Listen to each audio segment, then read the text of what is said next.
EVM हटाओ, EVM हटाओ, EVM हटाओ। और बैलेट पेपर से चुनाव होगा, इसके लिए एक डेलीगेशन का आज ये निर्माण हो, चुनाव आयोग से भी मिलेंगे। और जैसा कि भानु प्रताप जी ने कहा है कि सुप्रीम कोर्ट के चीफ जस्टिस के पास भी डेलीगेशन लेकर चलेंगे, क्योंकि 19 लाख ईवीएम का मसला अभी कोर्ट में लंबित है। किसी पत्रकार के लिए 12 बजे रात में कोर्ट खुल सकता है, लेकिन यदि इस देश की सबसे बड़ी लोकशाही को गिरवी बना दिया गया है तो ईवीएम पे सुनवाई क्यों नहीं? कल हमने वीडियो देखा था भानु प्रताप जी का और प्राचा साहब का कि 20 कदम चले होंगे गिरफ्तार कर लेंगे। तो आज का मैं शुक्रिया इसलिए कह रहा हूं कि अगर ईवीएम की सरकार आई तो हमारे पुलिस वाले जो साथी भाई बहन है, अगली बार ये समझना कि अब पुलिस वीर भी आ जाएगा।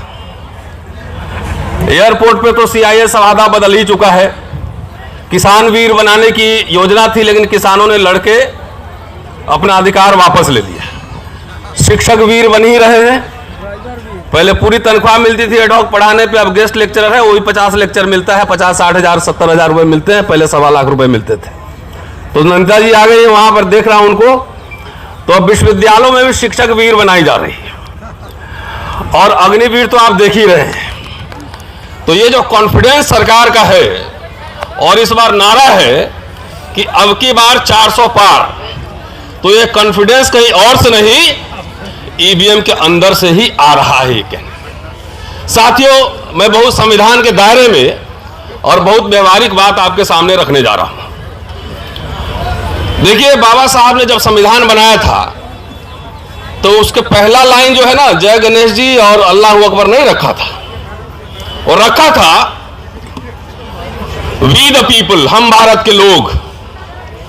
और 25 नवंबर के भाषण में उन्होंने शंका जाहिर की थी कि हो सकता है इस देश में कभी न कभी तानाशाही आ जाए, इसीलिए हम भारत के लोग रखा था कि जिस दिन ऐसी हालत होगी, तुम भारत के लोग, हम रहे न रहे, सड़कों पे आना और ऐसे सरकार के खिलाफ आंदोलन करना। इसी को लोहिया साहब ने आगे बढ़ाया था कि जब सड़कें सुनसान हो जाएंगी तो संसद आवारा हो जाएगा। दोस्तों, थोड़ा सा क्रोनोलॉजी में आपको समझाना चाहता हूं और यह समझना चाहिए कि ईवीएम की लीला क्या है। इसको मैं लीला कह रहा हूं। अगर आप सोशल मीडिया पर जाके देखें तो एक ही तरह के लोग, जिसको मैं कहता हूं जो पहले बूथ लूटते थे, वही अब ईवीएम लूट रहे हैं, वही ईवीएम की चोरी कर रहे हैं, वही लोग हैं ये। वही पुराने जनसंघी हैं। पुराने जमाने में जब मैं बचपन में था तो मैं सुनता था और देखता था कि जब गरीब, मजदूर, दलित, आदिवासी, पिछड़े वोट देने जाते थे तो वहां के बाहुबली और जमींदार लोग कहते थे कि तुम लोग घर रहो, जाओ काम करो, तुम्हारा वोट हम डाल देंगे। और लाठी और बंदूक के बल पे वोट नहीं देने दिया जाता था। जब वोट की चेतना बढ़ी, जब हमने देखा कि अपने दिहाड़ी छोड़ करके भी लोग बूथ पर जा रहे हैं, उसी समय से ईवीएम की लीला जारी है। साथियों, डॉक्टर अंबेडकर ने 25 नवंबर को कहा था कि हम आज द्वंद्व के युग में प्रवेश कर रहे हैं।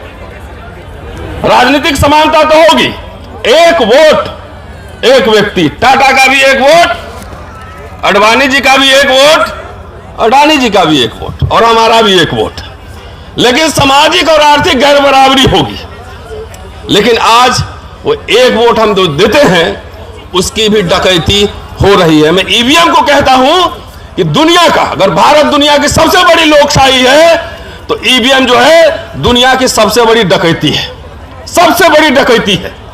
जो संघर्ष करके डॉक्टर अंबेडकर, लोहिया, बाबू जगदेव प्रसाद, कर्पूरी ठाकुर, लालू यादव, कांशीराम, मुलायम सिंह यादव, पेरियार, ऐसे लोगों ने जब संघर्ष करके आपके अंदर चेतना लाई, खास तौर से मैं दलित, पिछड़े, आदिवासियों को कह रहा हूं कि वोट हमारा, राज तुम्हारा नहीं चलेगा, और ये परिवर्तन जब होने लगा तभी से ईवीएम की लीला शुरू हुई है। ये समझिए बात, एक क्रोनोलॉजी में समझा रहा हूं कि जब हमारे लोग वोट देने के लिए जागरूक हुए तब से आपकी वोट की डकैती शुरू हो गई।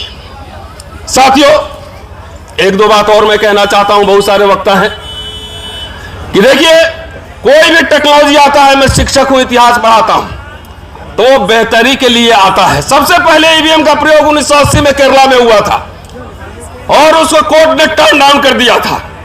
अगर ईवीएम लाया गया तो इसलिए ये दिमाग में रहा होगा। मैं ईवीएम का समर्थन नहीं करता और ईवीएम के खिलाफ कितने आंदोलन हम लोगों ने 10 साल में किए लोग जानते हैं।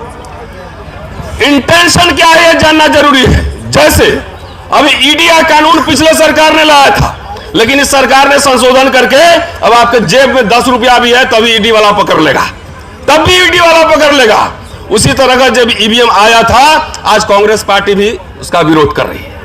अगर सब समय डकैती होता रहता तो 1914 में सरकार 2014 में सरकार कैसे बदलती? इसका मतलब है कि मशीन के साथ हेराफेरी होती है और यह बात सारे पॉलिटिकल पार्टी के लोग अब समझ रहे हैं। जनता जाग रही है, पूरे देश भर में ईवीएम के खिलाफ आंदोलन हो रहे हैं, पूरे देश में। मैं सिर्फ 2 प्रस्ताव रखना चाह रहा हूं कि ईवीएम जो है वो हटेगा संसद से। जब तक पीपल्स रिप्रेजेंटेशन एक्ट में बदलाव नहीं होगा तब तक यह मामला बनने वाला नहीं। तो इसलिए हम चाहते हैं कि जब ईवीएम से अगर चुनाव भी हो, भानु प्रताप जी, 100% ईवीएम की काउंटिंग, सॉरी वीवीपैट की काउंटिंग हो। अगर मैं वोट दे रहा हूं, हाथ में हमारी पर्ची आए और हम देख करके मैंने किसको वोट दिया था, वो जो है हम बैलेट बॉक्स में डालें और उसकी गिनती हो, मशीन की गिनती नहीं हो। यह सबसे महत्वपूर्ण बात है। दूसरी बात, आज जो यहां कोऑर्डिनेशन कमेटी बनेगी उनसे हम आग्रह करते हैं, और साथियों, एक सांस में जो है ना, सबको पार्टी नहीं बनाया जाता है। एक साथ में इंडिया भी वही है और एनडीए भी वही है, यह कहना ठीक नहीं है। ये लड़ाई जनता के बीच सड़क पर और पार्लियामेंट में लड़ी जाएगी। इसलिए मेरा आग्रह है कि आज एक डेलीगेशन कमेटी बने और सारे पार्टी के राष्ट्रीय अध्यक्षों से मिला जाए और उनको यह कहा जाए कि अपने मैनिफेस्टो में डालो कि जब हम सरकार में आएंगे तो पीपल्स रिप्रेजेंटेशन एक्ट को हम हटाएंगे और बैलेट पेपर लाएंगे। यह सबसे जरूरी है, यह जरूरी है। राजनेताओं ने यह बात सही है कि आजकल जो आंदोलन करते हैं सिर्फ अपने कार्यकर्ताओं का आंदोलन करते हैं। उनसे आग्रह किया जाएगा कि जन संवाद और जन कार्रवाई शुरू किया जाए, मैनिफेस्टो में लाया जाए। हम लोग अपने संसाधन से हर समय ये आंदोलन को आगे बढ़ा रहे हैं, लेकिन यही खास तौर से मैं इंडिया अलायंस को कह रहा हूं कि अपने मैनिफेस्टो में ये लाए कि सरकार हमारी आएगी, ईवीएम बंद करेंगे और बैलेट पेपर से चुनाव होगा। इसके लिए एक डेलीगेशन का आज ये निर्माण हो, चुनाव आयोग से भी मिलेंगे। और जैसा कि भानु प्रताप जी ने कहा है कि सुप्रीम कोर्ट के चीफ जस्टिस के पास भी डेलीगेशन लेकर चलेंगे, क्योंकि 19 लाख ईवीएम का मसला अभी कोर्ट में लंबित है। किसी पत्रकार के लिए 12 बजे रात में कोर्ट खुल सकता है, लेकिन यदि इस देश की सबसे बड़ी लोकशाही को गिरवी बना दिया गया है तो ईवीएम पे सुनवाई क्यों नहीं हो रही है? कहां गया 19 लाख ईवीएम? इसकी जानकारी कौन देगा? इसलिए कोर्ट को भी इसमें पार्टी बनाना पड़ेगा कि सरकार के हिसाब से, और जब आप कन्वीनियंट हो तो किसी केस की सुनवाई तो आप 2 दिन में कर लो। पिछले चुनाव से अगला चुनाव आ गया, 5 साल हो गया, ईवीएम पे सुनवाई नहीं हो रही है। क्यों नहीं हो रही है? इसके लिए हम सबको जन जागृति फैलाना पड़ेगा, इन सबको आगाह करना पड़ेगा। चलते चलते मीडिया वाले साथियों का मैं धन्यवाद इसलिए करना चाह रहा हूं कि जब ओबीसी का आंदोलन चल रहा था, एम्स में ओबीसी रिजर्वेशन के खिलाफ 10 लोग बैठते थे, पूरा गोदी मीडिया नेशनल न्यूज बनाता था और वहां पे हम लोग भी जाते थे। 200 लोग वहां पे धरने पे बैठते थे आरक्षण के समर्थन में, उसकी कोई न्यूज नहीं छपती थी। आज यहां पे गोदी मीडिया नहीं है, इसलिए चलते चलते आप सबका शुक्रिया कि आप सब